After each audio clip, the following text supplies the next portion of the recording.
ایک پرانا سا گاؤں تھا جو سبز کھیتوں، اونچے درختوں اور بہتے چشموں کے درمیان بسا ہوا تھا۔ گاؤں کے کنارے پر ایک چھوٹا سا کچا مکان کھڑا تھا جس میں ایک بوڑھی عورت رہتی تھی۔ اس کا نام بی بی زلیخا تھا۔ عمر ڈھل چکی تھی، بال سفید ہو گئے تھے، کمر جھک گئی تھی، مگر آنکھوں میں ایک عجیب روشنی باقی تھی۔ بی بی زلیخا کے دو بیٹے تھے۔ بڑا بیٹا آصف محنتی اور سیدھا سادہ تھا، کھیتوں میں کام کرتا اور ماں کے لیے روزی کماتا۔ چھوٹا بیٹا حارث کچھ تیز دماغ کا تھا، مگر ضدی اور کبھی کبھی لاپرواہ بھی۔ دونوں ماں کے سہارے ہی رہتے تھے اور گاؤں والے اس عورت کو عزت کی نگاہ سے دیکھتے تھے کیونکہ اس کی زبان میٹھی اور دل نرم تھا۔ اسی گاؤں کے آس پاس کچھ ٹھگ بھی آوارہ پھرتے رہتے تھے۔ یہ لوگ سیدھے سادے گاؤں والوں کو اپنے میٹھے میٹھے جملوں اور جھوٹی کہانیوں سے لوٹ لیتے تھے۔ کبھی کہتے کہ وہ دور کے سوداگر ہیں، کبھی کہتے کہ وہ کسی بادشاہ کے قاصد ہے، اور یوں لوگوں کا سامان چرا لیتے۔ گاؤں والے کئی بار ان کے فریب کا شکار ہو چکے تھے، مگر ابھی تک کسی نے ان کو قابو نہ کیا تھا۔ ایک دن وہ ٹھگ گاؤں میں آئے۔ انہوں نے سنا تھا کہ گاؤں کے کنارے پر ایک بوڑھی عورت رہتی ہے جس کے بیٹے محنتی ہیں اور گھر میں تھوڑا بہت اناج اور زیور بھی ہے۔ انہوں نے فیصلہ کیا کہ اب کی بار وہ اسی بوڑھی عورت کو اپنا شکار بنائیں گے۔ رات ڈھل رہی تھی، دور سے کتوں کے بھونکنے کی آواز آ رہی تھی۔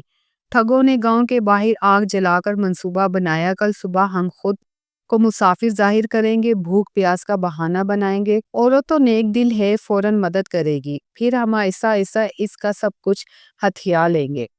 لیکن وہ نہیں جانتے تھے کہ قسمت ان کے لیے کچھ اور ہی لکھ چکی ہے۔ صبح کا وقت تھا، پرندے چہچہا رہے تھے اور سورج کی کرنیں گاؤں کے کھیتوں پر پڑ رہی تھی۔ بی بی زلیخا اپنے گھر کے صحن میں بیٹھی تھی، ایک ہاتھ میں چھوٹی سی جھاڑو اور دوسرے ہاتھ میں پرانا مٹی کا چراغ صاف کر رہی تھی۔ آصف کھیتوں کے لیے ہل تیار کر رہا تھا، جبکہ حارث پانی کے مٹکے بھر کر نہر کی طرف گیا ہوا تھا۔ اسی وقت تین آدمی گاؤں کے راستے پر نمودار ہوئے۔ ان کے چہروں پر گرد جمی تھی، کپڑے پھٹے پرانے اور آنکھوں میں مصنوعی تھکن۔ یہ وہی ٹھگ تھے جنہوں نے رات کو منصوبہ بنایا تھا۔ وہ آہستہ آہستہ چلتے ہوئے بوڑھی عورت کے دروازے پر پہنچے۔ السلام علیکم اماں، ایک نے بلند آواز میں کہا۔ بی بی زلیخا چونک کر اٹھی، پھر نرمی سے بولی، وعلیکم السلام بیٹو، کون ہو تم؟ شکل سے مسافر لگتے ہو۔ ٹھگوں نے پہلی ہی کہانی گھڑ رکھی تھی۔ ایک نے جھوٹی سسکی بھری اور بولا، اماں جی، ہم دور دراز کے سفر سے آئے ہیں، کئی دن سے کچھ کھایا پیا نہیں، رات بھر جنگل میں سوئے ہیں، سوچا کہ گاؤں کے کسی نیک دل کے دروازے پر جا کر دستک دے۔ بوڑھی عورت کا دل فوراً پگھل گیا، وہ تو مہمان نوازی کو ایمان کا حصہ سمجھتی تھی۔ ارے بیٹو، تم لوگ بھوکے ہو، اندر آؤ، میرے پاس جو ہے وہی تمہارا ہے۔ وہ انہیں صحن میں لے آئی، پرانی سی چارپائیاں ڈال دیں اور جلدی جلدی بھاگ کر روٹیاں دال اور پانی لا کر رکھ دیا۔ ٹھگوں نے ایسے کھایا جیسے کئی دن کے بھوکے ہوں۔ بی بی زلیخا خوش ہو کر کہنے لگی، میرا نصیب ہے کہ آج مسافر میرے گھر کھانا کھا رہے ہیں۔ کھانے کے دوران وہ ایک دوسرے کو اشارے کرتے رہے۔ ان کے دل میں خیال آیا کہ یہ عورت بہت نیک ہے، مگر شاید اتنی ہی سادہ بھی ہے۔ اگر ہم عقل سے کام لیں تو اس کا سب کچھ لے سکتے ہیں۔ لیکن انہیں اندازہ نہ تھا کہ اس گھر میں صرف سادگی نہیں بلکہ عقل، ایمان اور بیٹوں کی بہادری بھی موجود ہے۔ مسافر بنے ٹھگ صحن میں بیٹھے دیر تک باتیں کرتے رہے، کبھی آہستہ آہستہ اپنی جھوٹی کہانیاں سناتے کہ کیسے وہ قافلے سے پچھڑ گئے، کبھی دکھ بھری آہیں بھرتے۔ بی بی زلیخا بڑے غور سے ان کی باتیں سنتی اور ہمدردی سے سر ہلاتی۔ شام ڈھلنے لگی تو آصف کھیتوں سے واپس آیا۔ ماں نے اسے بتایا کہ یہ مسافر ہیں، آج رات ہمارے گھر رکیں گے۔ آصف نے مہمانوں کی طرف دیکھا، دل میں کچھ کھٹکا ضرور ہوا، مگر ماں کی خوشی کے آگے خاموش رہا۔ حارث نے پانی کے مٹکے رکھے اور دبے لفظوں میں آصف کے کان میں کہا، بھائی، ان لوگوں کی آنکھوں میں کچھ اور ہی کہانی ہے، مجھے یہ سیدھے سادے نہیں لگتے۔ آصف نے اسے ٹوکا، ماں کے سامنے کچھ نہ کہنا، اگر واقعی یہ لوگ مسافر ہیں تو ہمارا فرض ہے کہ ان کی خدمت کریں۔ رات کو بی بی زلیخا نے پرانی چراغ جلا کر گھر روشن کیا، مسافروں کو بستر دیا اور خود ایک کونے میں سونے لگی۔ لیکن گاؤں کی خاموش رات میں جب سب سو چکے تھے، ٹھگوں نے اپنی اصل چالاکی دکھائی۔ پہلا ٹھگ بولا، کل صبح ہم عورت کو بہلا کر کہیں گے کہ ہمیں شہر جانا ہے، وہاں سے ہمیں اس کے لیے کچھ قیمتی چیزیں لانی ہیں۔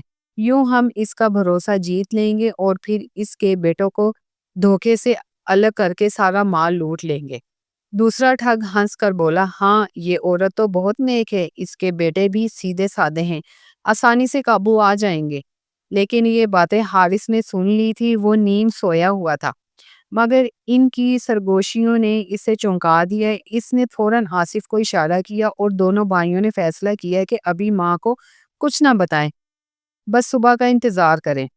اگلی صبح گاؤں پر ہلکی ہلکی دھند چھائی ہوئی تھی، پرندے درختوں سے اتر کر کھیتوں میں چہک رہے تھے۔ بی بی زلیخا نے مسافروں کو ناشتہ دیا اور بڑے ادب سے بولی، اماں جی آپ نے کل ہماری اتنی خدمت کی، ہم چاہتے ہیں تو آپ کے لیے شہر سے کچھ قیمتی چیزیں لائیں۔ سنا ہے آپ کے بیٹے کھیتوں میں کام کرتے ہیں، ہم ان کے لیے اوزار اور آپ کے لیے دوائیاں لے آئیں گے۔ بوڑھی عورت خوش ہو گئی، اس نے سوچا یہ لوگ تو بڑے نیک ہیں، لیکن حارث نے ان کی آنکھوں میں وہی لالچ کی چمک دیکھ لی۔ اس نے بہانے سے کہا، اماں کیوں نہ ہم ان کے ساتھ شہر چلیں، ہمیں بھی کچھ سامان لینا ہے۔ ٹھگوں کے چہرے پر تھوڑی گھبراہٹ آئی مگر فوراً سنبھل گئے۔ ہاں ہاں کیوں نہیں، ساتھ چلنا چاہو تو خوشی سے چلو۔ یوں سب سفر پر روانہ ہوئے۔ راستہ لمبا تھا، کھیتوں اور ندیوں کو پار کرتے ہوئے یہ قافلہ آگے بڑھتا رہا۔ بی بی زلیخا کبھی آرام کرتی، کبھی بیٹوں کے سہارے چلتی۔ شام کے قریب جب جنگل کا سایہ گہرا ہونے لگا تو ٹھگوں نے موقع دیکھا۔ ایک نے آصف کو الگ لے جانے کی کوشش کی، دوسرا حارث کو بہلانے لگا، مگر دونوں بھائیوں نے ایک دوسرے کو اشارہ دیا اور تیار رہے۔ جنگل کے بیچ پہنچتے ہی ٹھگوں نے اصل چال دکھائی۔ ایک نے چھری نکالی، دوسرا سامان لوٹنے کے لیے لپکا اور تیسرا بی بی زلیخا کو دھمکانے لگا۔ لیکن جو منظر ان کے سامنے آیا وہ ان کی سوچ سے بالکل مختلف تھا۔ آصف نے تیزی سے لکڑی کا ڈنڈا اٹھایا اور حملہ آور ٹھگ کو روک لیا۔ حارث نے دوسرے پر جھٹ پٹ کر اس کے ہاتھ مروڑ دیا۔ دونوں بھائی مضبوط اور بہادر نکلے۔ ٹھگوں نے اندازہ نہیں لگایا تھا کہ یہ کسان کے بیٹے ہیں جن کے بازوؤں میں کھیتوں کی محنت سے فولادی طاقت ہے۔ بوڑھی عورت چیخی، بیٹوں بچ کر رہنا، لیکن بیٹوں نے ہمت نہ ہاری۔ وہ دن بھر کھیتوں میں ہل چلاتے تھے، ان کے لیے تین لالچی ٹھگوں سے لڑنا مشکل نہ تھا۔ تھوڑی ہی دیر میں تینوں ٹھگ زمین پر گرے پڑے تھے، سانس پھول رہی تھی اور آنکھوں میں خوف بھر گیا تھا۔ آصف نے سخت لہجے میں کہا، ہم نے تمہیں مہمان سمجھا، عزت دی، کھانا دیا، لیکن تم نے نیکی کا بدلہ برائی سے دیا۔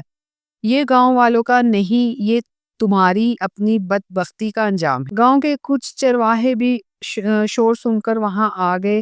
جب انہوں نے دیکھا کہ ٹھگ پکڑے جا چکے ہیں تو سب نے مل کر انہیں رسیوں سے باندھ دیا۔ بی بی زلیخا آنکھوں میں آنسو لیے بولی، بیٹو یاد رکھو، زندگی میں سب سے بڑا خزانہ ایمانداری اور بھروسہ ہے، لیکن ہر ایک پر اندھا بھروسہ کرنا بھی دانش مندی نہیں۔ گاؤں والے ٹھگوں کو پنچایت کے پاس لے گئے۔ فیصلہ ہوا کہ انہیں گاؤں سے نکال دیا جائے تاکہ آئندہ کسی نیک دل کا نقصان نہ کر سکے۔ بوڑھی عورت اور اس کے بیٹے عزت کے ساتھ اپنے گھر لوٹے۔ گاؤں بھر کے لوگ کہتے تھے، یہی اصل بہادری ہے، جو لالچ کے سامنے ڈٹ جائے اور اپنی نیکی کو بھی بچا لے۔